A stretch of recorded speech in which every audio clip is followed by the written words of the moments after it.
We got the new tool today. We're gonna open it up. Stand by.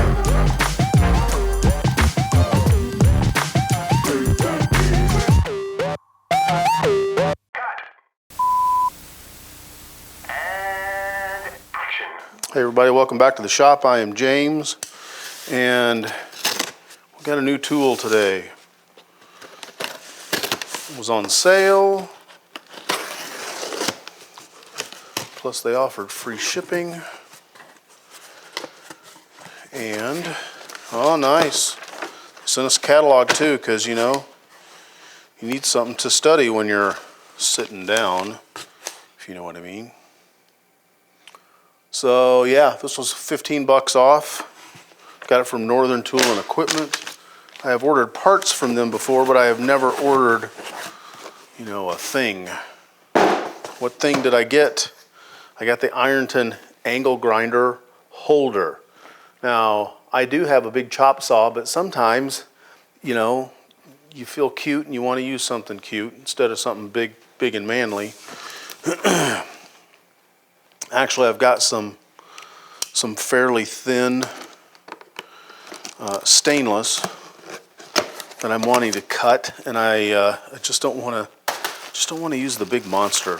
Sometimes maybe we can do something a little more precision like. You can see we're on the new. It's not a new table. This is a table that, believe it or not, actually came with this house when we bought it, and we have brought it out here and cleaned it all. I was quite surprised when we got it out here in the shop, and it had a blue vinyl cover over it, and we pulled it up, and sure enough, here's this stainless steel top. So now we got an extra welding table. Well, here it is. Apparently, zip ties are not the best thing in the world to hold this together with.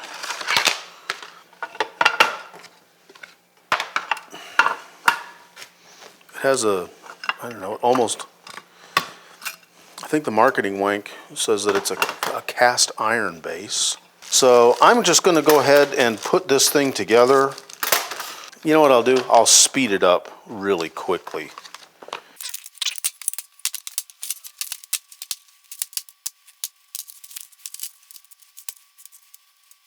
Look at that. Just like in the owner's manual.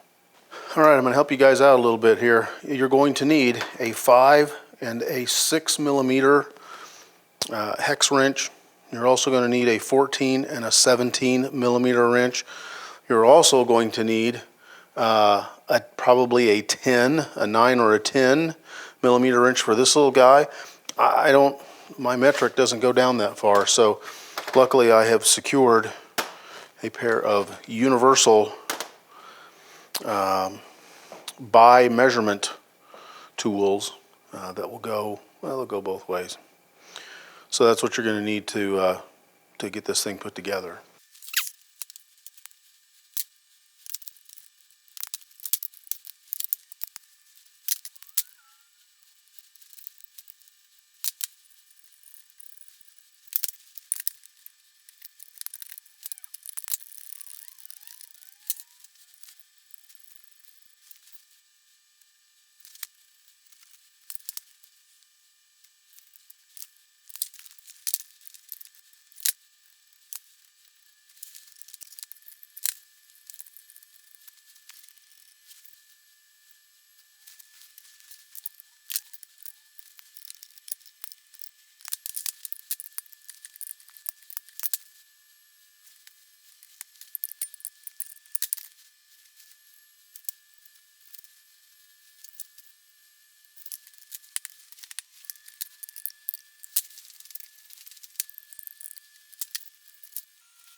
All right, we're gonna pause right here just because I will certainly go and look at those instructions again, but it does not seem that it tells you to install these two bolts here, which are going to help you to make sure that you're cutting at the correct angle up and down. You know, make sure that you're straight up and down. I don't think it tells you to do that until after you've put the thing in, which is a little irritating. So we've got an angle right here so that we can fit this on this angled piece of our grinder here. But again, it just would have been nice to, and I'll go back and read it because, you know, I'm never so smart that I can't learn something.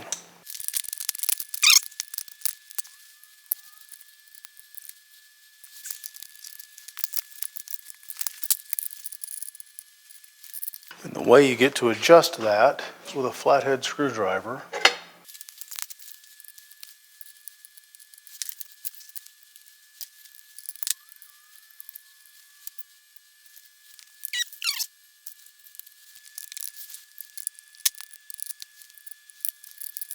Now the one thing that I did note when I was on the website, the thing that I wasn't able to find is what's the distance here?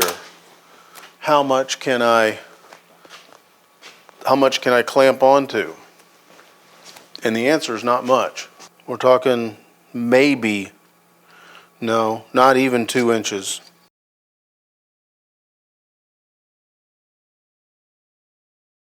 So here's the thing on this. You have multiple places where you can adjust this. You can adjust your zero in here to get that to a 90-degree angle.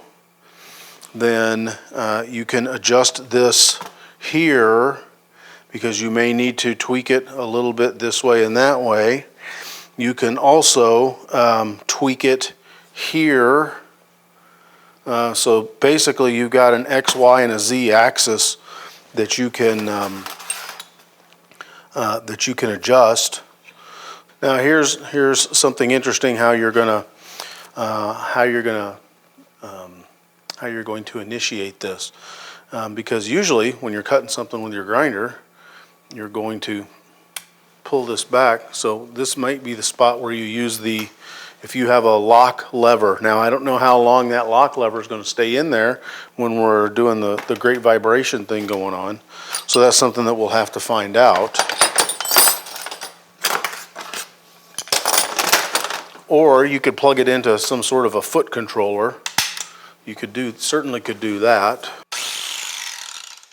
Okay, well that works. Let's find something.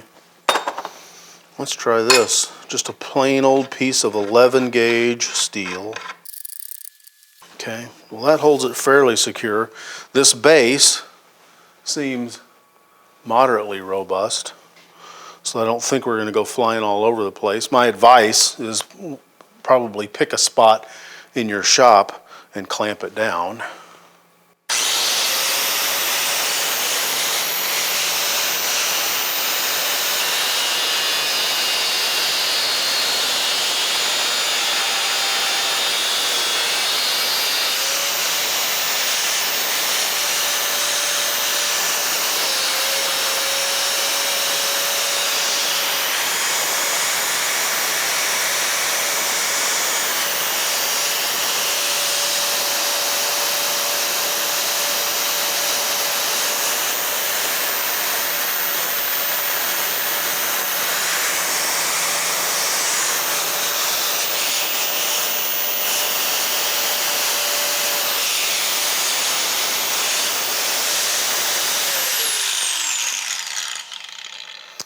So here's something you may want to be aware of. This is not a brand new disc. This disc has got a little bit of wear on it. So I am all the way through on the top, but on the bottom I am probably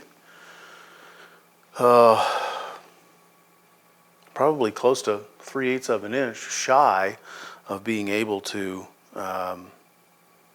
cut that piece of bar stock, because like I said, I don't have a new wheel on it. So you know what we're gonna do? We're gonna put a new wheel on it, see if that works.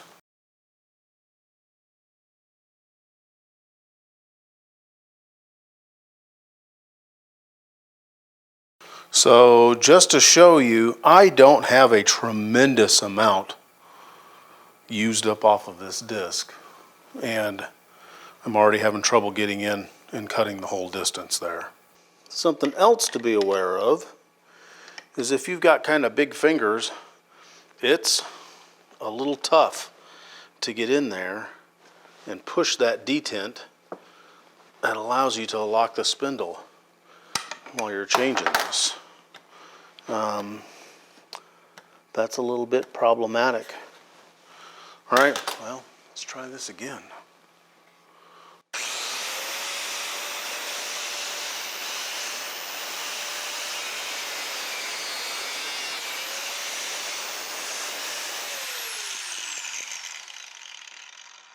All right, so yeah, that's the issue. You can't be farting around too much, and using a disc that's not almost all the way full. Like I said, I don't have a tremendous amount of material off of that disc, and I just couldn't reach it for this one. So if we're cutting like small bar stock, if we're cutting, let's say we're cutting the heads off of like carriage bolts. You know, this might be handy for something like that. Cutting small diameter square tubing. You know, that might be the thing to do, because you know, not everybody has access to, you know, a full size cutoff wheel. You know, an abrasive cutoff wheel, or you know, not everybody's got a metal cutting bandsaw. So in a pinch, you know, this might be the thing to do. So I've got some smaller projects that I'm working with. This might be the thing to do. So anyways, that's kind of that's it for this new tool unboxing. We unboxed it, we assembled it, and we actually tested it out. So we did a little bit more than just an unboxing, because you know, it's not real exciting just to unbox something. At least not for me. It's from Northern Tool. It is the Ironton angle grinder holder. As of the airing of this episode, it was still on sale. It was still free shipping. So, you know, you're into this. I'm into it with tax, $21.49. So we'll see if we can get $21.49 of use out of it. And, you know, nobody's given me anything. This is stuff that I buy with my own money. So, you know, if it works great and it's an amazing piece of technology, I'm going to tell you. If it's a piece of junk, I'm going to tell you. Anyways, you guys have a good one. Cheers.